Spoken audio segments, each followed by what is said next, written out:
तीन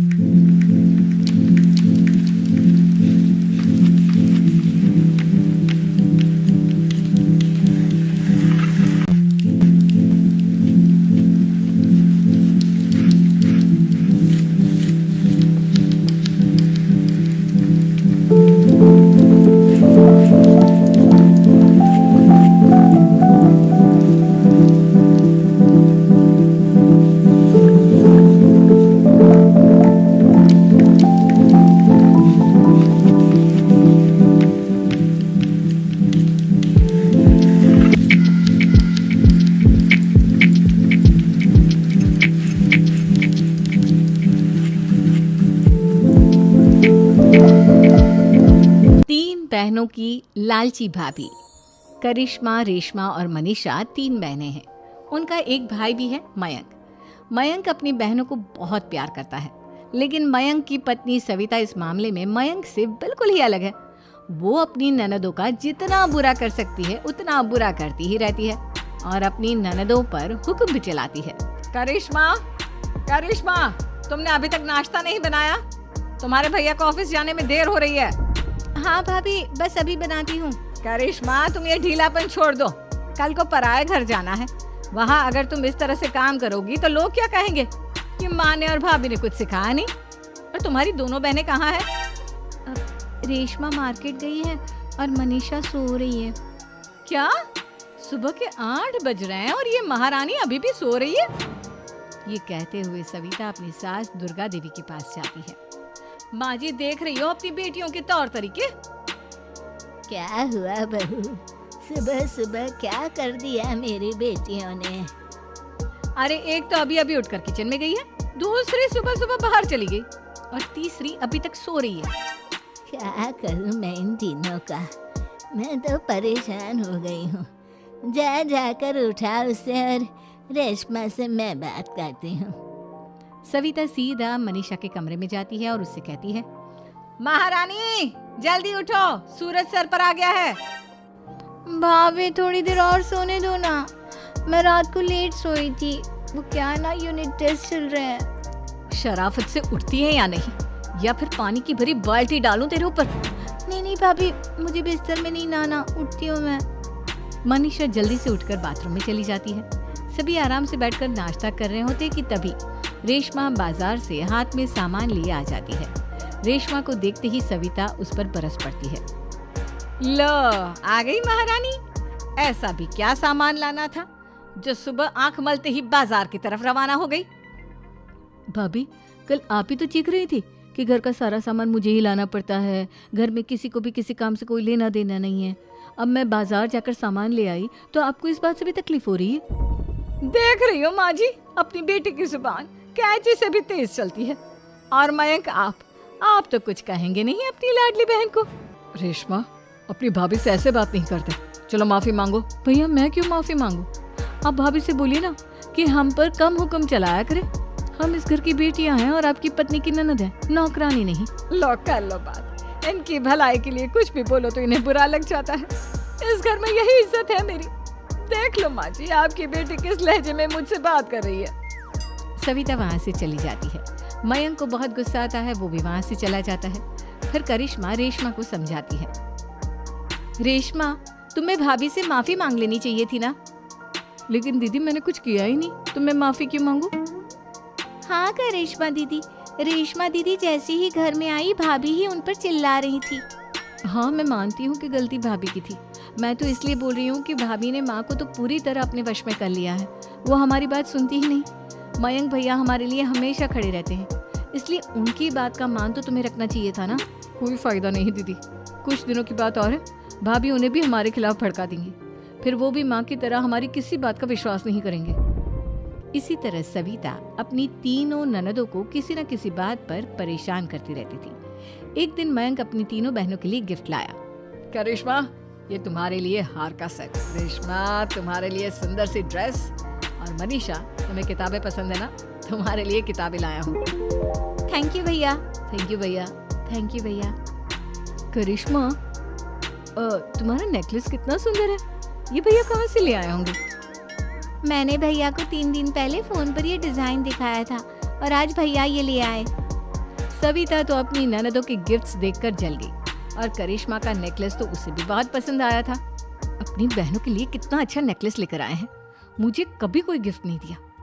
मैं आज ही ये हार चुरा लूंगी। रात में सविता करिश्मा का हार चुरा लेती है और इसी तरह उसे अपनी ननदों की जो भी चीज अच्छी लगती वो उसे मांगती नहीं बल्कि रात के अंधेरे में चुरा लेती। इसी तरह दिन बीतते गए और सविता ने मयंक के दिल में भी उसकी बहनों के लिए नफरत पैदा कर दी। एक दिन मयंक ने करिश्मा और रेशमा के लिए रिश्ता देखा और ये बात उसने घर में सबको बताई। माँ, करिश्मा और रेशमा के लिए बहुत अच्छा रिश्ता आया है, वो लोग कल इन्हें देखने आ रहे हैं, आप और सविता मिलकर सारी तैयारी कर लेना। ये सुनकर करिश्मा और रेशमा खुश हो जाती हैं, लेकिन सविता सोचती है अगर इन दोनों बहनों की शादी हो गई तो घर और बाहर का काम कौन करेगा। मनीषा तो एक नंबर की कामचोर है, उससे तो किसी बात की उम्मीद लगाना ही बेकार है। मुझे इस शादी को रोकना होगा। अगले दिन सभी लड़के वालों के स्वागत की तैयारी करने में लगे होते हैं। तभी मयंक अपनी बहनों से आकर कहता है, तैयार हो गई तुम दोनों? देखो दोनों लड़के बहुत अच्छे हैं, मैं कोई कसर नहीं छोड़ना चाहता, इसलिए तुम उनके सामने अच्छे से बिहेव करना और अपनी भाभी से लड़ने मत लग जाना। करिश्मा, तुम वो नेकलेस पहन लो ना जो मैं तुम्हारे लिए लाया था। भैया, मैं बहुत देर से वो नेकलेस ढूंढ रही हूँ लेकिन मुझे मिल ही नहीं रहा। क्या तुमने नेकलेस खो दिया? तुम्हें पता भी है वो कितना महंगा था, तुम कोई काम ढंग से नहीं कर सकती। मयंक गुस्से में वहां से चला जाता है। थोड़ी देर बाद लड़के वाले भी आ जाते हैं। वो दोनों बहनों को पसंद कर लेते हैं और रिश्ता पक्का हो जाता है। लेकिन सविता के दिमाग में तो कुछ और ही खिचड़ी पक रही थी। वो पंडित जी के पास करिश्मा की कुंडली लेकर जाती है और उन्हें पैसे देकर करिश्मा की कुंडली बदलवा देती है। जब लड़के वालों के पास करिश्मा की कुंडली जाती है तो वो दुर्गा को फोन करते हैं। बहन जी, हमने करिश्मा की कुंडली अपने पंडित जी को दिखाई थी। आपकी बेटी की कुंडली नहीं बल्कि दोषों का पिटारा है। देखिए, मैं और मेरे पति इन सब बातों में बहुत विश्वास करते हैं, इसलिए हम आपकी बेटी से अपने बेटे की शादी नहीं करा सकते। इस तरह करिश्मा का रिश्ता टूट जाता है और सभी घर वालों को बहुत दुख होता है। अब कविता सोचती है, चलो करिश्मा का तो रिश्ता टूट गया, अब रेशमा का भी रिश्ता तोड़ना है। क्या करूं? अब सविता आवाज बदलकर किसी अननोन नंबर से रेशमा के होने वाले ससुराल में फोन करती है।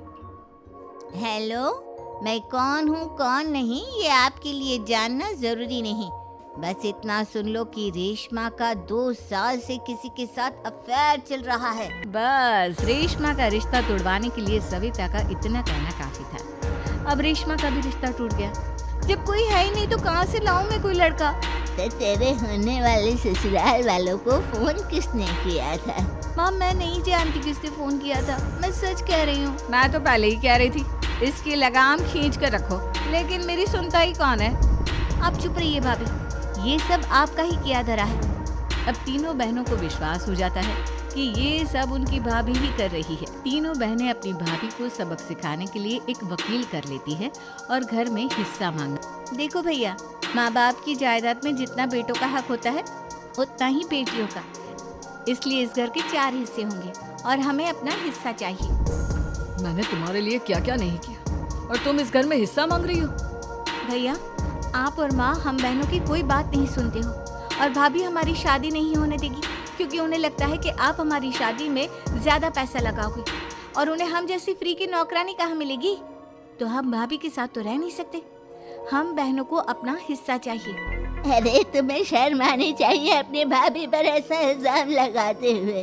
वो तुम्हारे बारे में कितना सोचती है। हाँ माँ, भाभी हमारे बारे में बहुत सोचती है, दिन रात बस यही सोचती रहती है कि किस तरह से अपनी तीनों ननदों को परेशान करूं और कभी मुझे पढ़ने भी नहीं देती। दोनों बहनों का रिश्ता भी तो इन्होंने ही तोड़वाया है और रात में हमारे कमरे में आकर हमारी चीजें भी चुराती हैं। इसी तरह सविता की तीनों ननदें अपनी बात पर अड़ी रही। अब कोर्ट में तारीख भी शुरू हो गई। जब सविता को लगा कि उसकी तीनों ननद इतनी आसानी से नहीं मानने वाली, तो उसने अपने पति और सास को सारी सच्चाई बता दी और अपनी तीनों ननद से माफी मांगी। मयंक और दुर्गा को भी अपनी गलती का एहसास हो गया।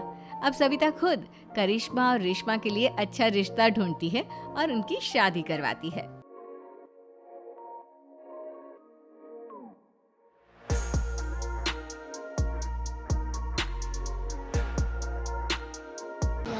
तो लाला आज जाने मुझे खाने दो ना। मार डाला मैंने ना ना, मेरे भाई ने मार डाला ना मैंने अपने आप को और अपने भाई को मार डाला। अपने भाई को और अपने आप को मार नहीं डाला क्योंकि हम प्लान बना रहे थे मारने का, यानी हाँ बना रहे थे ना प्लान, हाँ क्योंकि इसलिए प्लान बनाया था तो हमें देख भी नहीं पाया, हाँ इसलिए बनाया ना हमने प्लान। हाँ लिया हम फिर दोबारा से भी प्लान बनाते हैं, बनाए। हाँ सुनो, अभी तो बहुत देर की प्लान बनाएंगे और फिर खेलेंगे। हाँ और हाँ सुनो, तुझे अपना आपका मार के तुझे क्या मिला? मुझे तो कुछ नहीं मिला, मैंने तो कैसे वीडियो छोड़ी थी। अजाने उजाला सुनो, तूने अपने आप को मार कर क्या बिगाड़ा? तूने तो अपने आप को मार डाला ना, मेरे को तो नहीं मारा तूने। जो तू ऐसे कह रहा था मेरे नाम, तो मैंने थोड़ी नहीं मार डाला तुझे, तो तूने ही तो मार डाला है मेरे को। अपना आप को मैं मार नहीं डालती हूँ, तो डालता है तू मार, ठीक है ना? मेरे हाँ। जाती फालतू में अच्छा ना, मैं तो अपने आप को मार डालती ना, तो जबकि बात तुम ही होती। मैंने अपने आप को मार नहीं डाला है, समझी ना? मेरा नाम आलिया है, आलिया। अच्छा, तुम्हारा नाम कुलसुम है, तो मेरा नाम हीरोइन है, हीरोइन।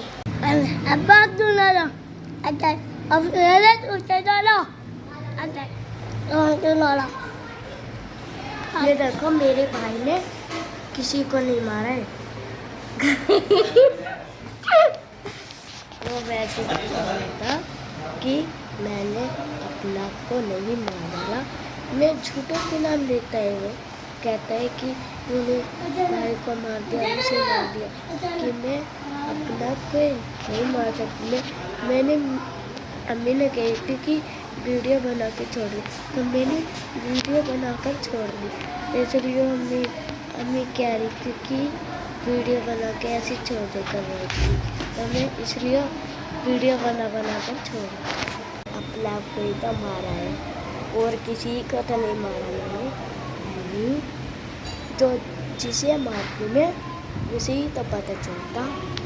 अगर नहीं पता चलता ना, तो उसकी खाल कह देती।